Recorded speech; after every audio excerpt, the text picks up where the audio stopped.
করছি চিকেন আজকে ঘরে রয়েছে চিকেনটা। তো আমি এখানটা অলরেডি আলুটা ভেজে নিয়েছি। আলুটা ভেজে নিয়ে তার উপরে মাংসটা দিয়ে দিয়েছি, তার মধ্যে নুন আর হলুদ লাগিয়েছি। আর একটা মশলা পেস্ট করবো, এখনও পেস্ট করা হয়নি।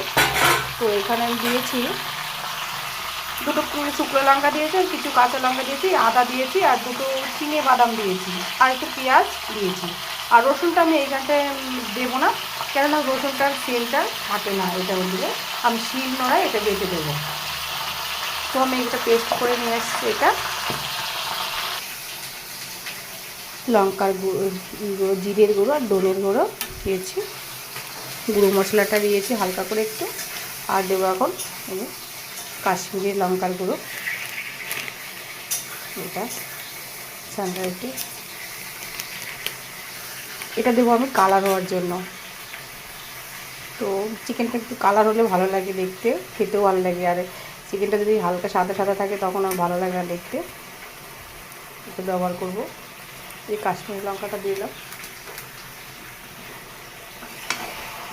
তো এইখানে আমি করিনি এখনও। এরপরে দেবো বাটা মশলাটা, বাটা মশলা দিয়ে ভালো করে আমি কষাবো।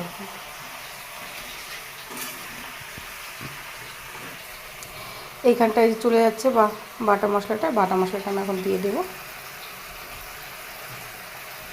আর একটু হালকা একটু জল দিয়ে করে দেবো এটা।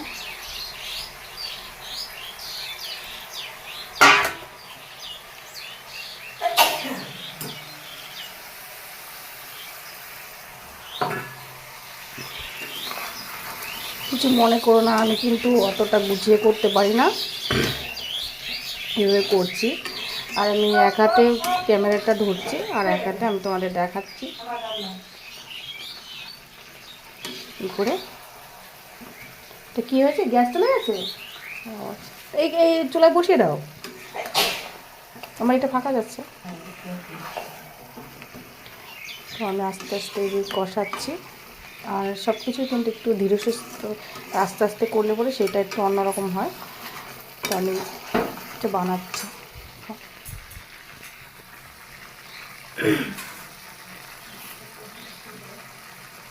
আমি কিছুটা মিক্সিতে দিয়েছিলাম, আর কিছুটা এই যে পেঁয়াজ দিয়ে গ্রেট করে রেখেছি, এরকম করে গ্রেট করে এটা দিয়ে দিয়েছি, পেঁয়াজের এটা পেস্তাটা।